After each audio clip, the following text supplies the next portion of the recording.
Welcome to Armenia, a land where ancient history and breathtaking landscapes converge. Nestled at the crossroads of Europe and Asia, this jewel of a nation boasts majestic mountains, centuries-old monasteries and a rich cultural tapestry. Join me on a tour of southern Armenia, where we pick this up from the capital, Yerevan. Hope you enjoy. Good morning from Yerevan, the capital city of Armenia. Today we're heading on a group tour and we're heading south from Yerevan down towards the Turkish and Azerbaijani borders.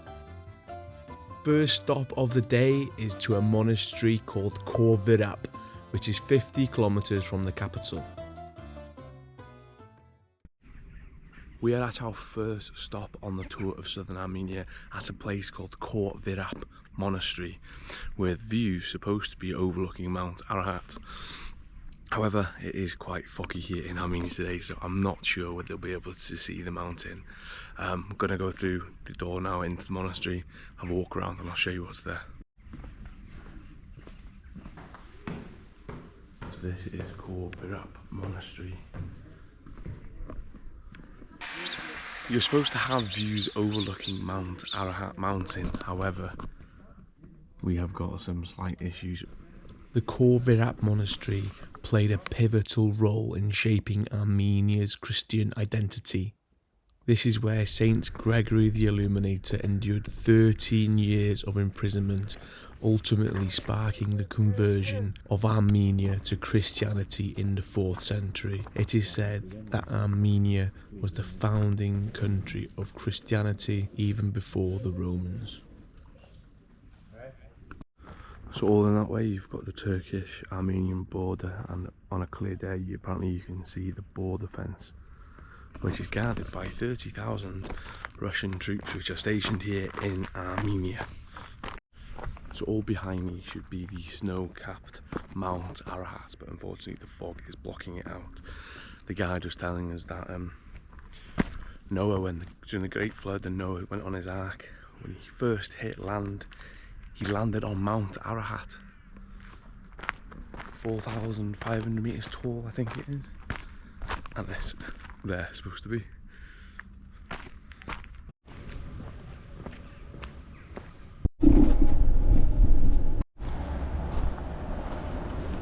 You can just about see Mount Ararat in the distance over there. First glimpses of it.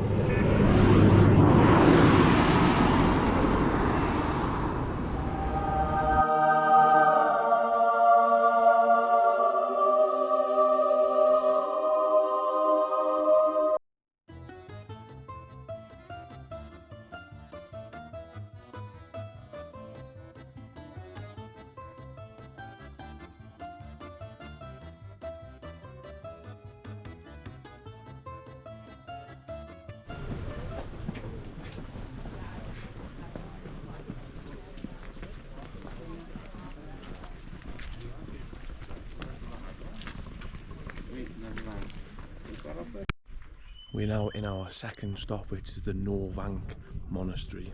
We are in a lovely part of Armenia, situated in a valley.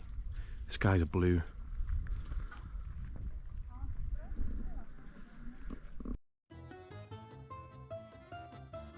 Our guide told us he had a little surprise for us, but what we weren't expecting was for him to burst out into song, a traditional Armenian song.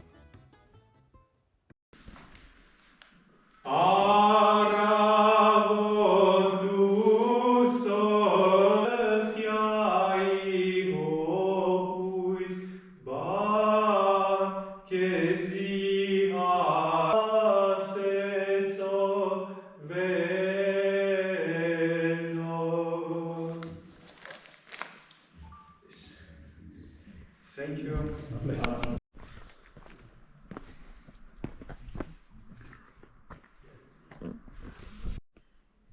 So I found a little chapel just up the hill from the main monastery. The ducts come through this little door, and this is it. This is the room.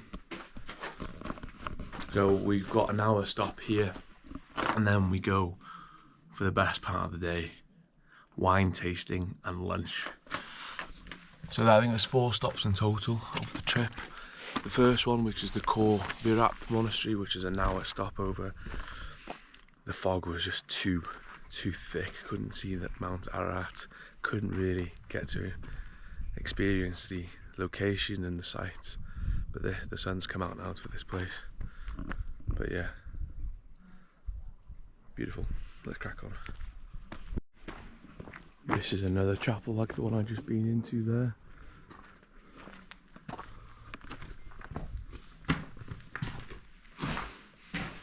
Just small rooms, aren't they?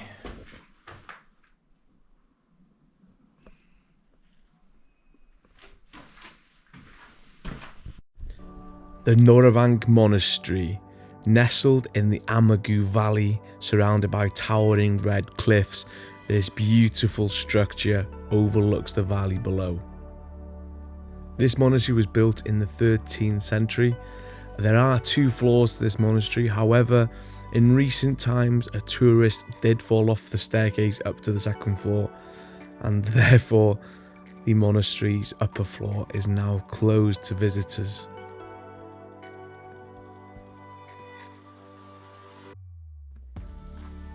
We had an hour stop here in this monastery as well. The guide took us into one of the small churches, told us the history about the place, and then we got a free wander around. So I took the drone up and got these beautiful shots. In this part you might be able to see the flagpole flying proudly on the top of the cliff.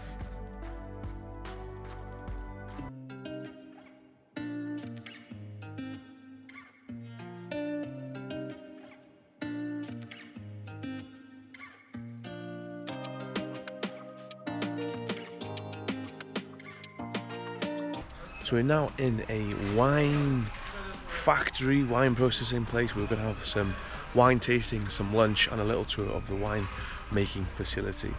There's 3 options. You got vegetable meal choice, you had chicken meal choice, or beef. I've gone for the beef. So let's see if it's any good. And after, the wine is aged like 3 years. So that's why the wine is very light, going down very fast.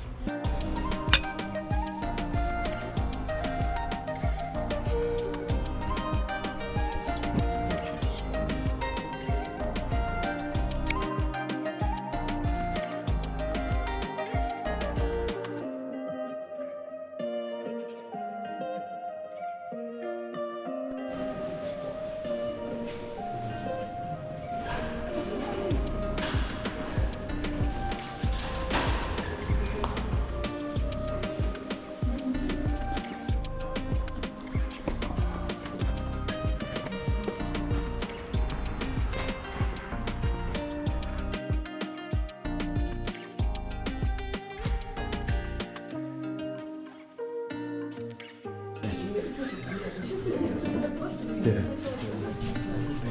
So this is one of their vintage bottles, 27 years old, and it costs $1,000 US. This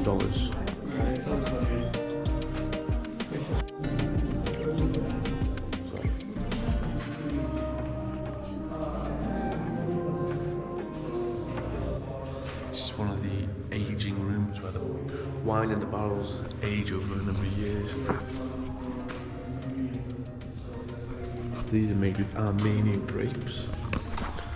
20 acres of vineyard down the road.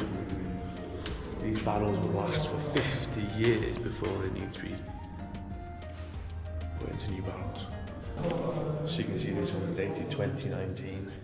Not sure how long until they can serve it or sell it. But once the barrels have been used, the barrels are then used for brandy and port and whiskey, because there's less stress on the barrel walls than it is for wine, apparently. Just finished at the restaurant now, had some lunch. I ordered the barbecue beef. So there was 3 options, the veggie, chicken or beef. I went for the beef. And then as we sat down, the guide came over and said, "Oh, just to let you know, I forgot to tell you earlier before you ordered that the beef's quite chewy." I was like, okay, that's fine. Had these like 2 bits of steak, kind of beef. First one, my knife wouldn't even cut into it. It was like so bloody hard. Chewing on it for ages. But the second piece was beautiful, lovely and tender. Salads, bread, really good food. The 2 meals, the barbecue chicken and the fried chicken, came to 8,000 Armenian dram, which is around £16. So we had a few glasses of wine, there's tasters, salads, breads, really good. And now we're going to go to the bird cave apparently, so we'll see what that's like. Let's go.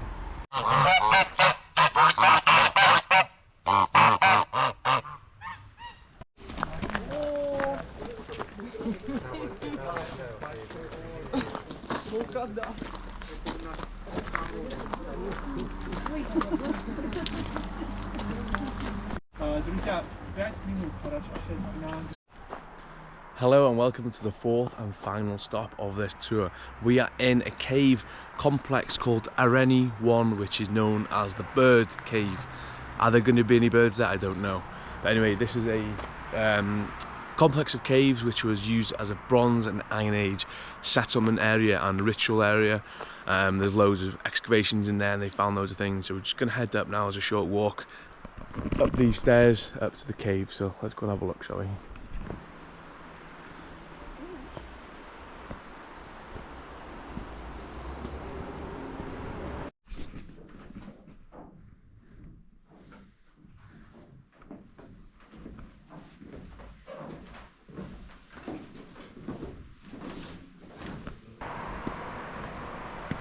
So there's a lot of excavations inside where they've found various artifacts, bronze, Iron Age coins, big vats for wine making. So the guide was saying that they used to make wine in these caves because the temperature below ground was perfect for making wine. Pottery, skulls, bones, all sorts of things. But that's that. So the tour today was run by a company called Khor Tours, H-U-Y-R Tours. This tour we were on today visited the 2 monasteries, the wine tasting, had lunch, and then this bird cave settlement that we're at now. It does say the approximate time was going to be 9 to 10 hours. Brilliant small bus, good guide, informative. It was just over £20 for the 9 hours. Lunch was excluded, so you had to pay for that, which was around £8. But I must say, brilliant tour to get to see a bit of Armenia from outside of Yerevan. If you've got a day here to come and do a tour, well worth it. Although one thing I would say is try and avoid the fog, because that first monastery stop we went to, we couldn't see an absolute bean. But anyway, that might be all for this video. I keep looking down, by the way, because I'm trying not to trip over my feet. So when I was talking about making wine up in the caves, this is what was buried under the ground, and they'd ferment the wine in these big urns. So apparently Bird Cave is called Bird Cave because, well, I didn't see any, but there's birds nesting in there, and the guide mentioned pigeons. Well, fuck me, you find a pigeon on the side of the road. So yeah, that's Bird Cave for you. And there we have it, we've been dropped back off in Republican Square here in Yerevan, which is the main square. A bit more of the traditional stuff, a few of the monasteries, got to taste some traditional Armenian food and some Armenian wine. Anyway, hope you enjoyed. As always, see you on the next one. Bye bye.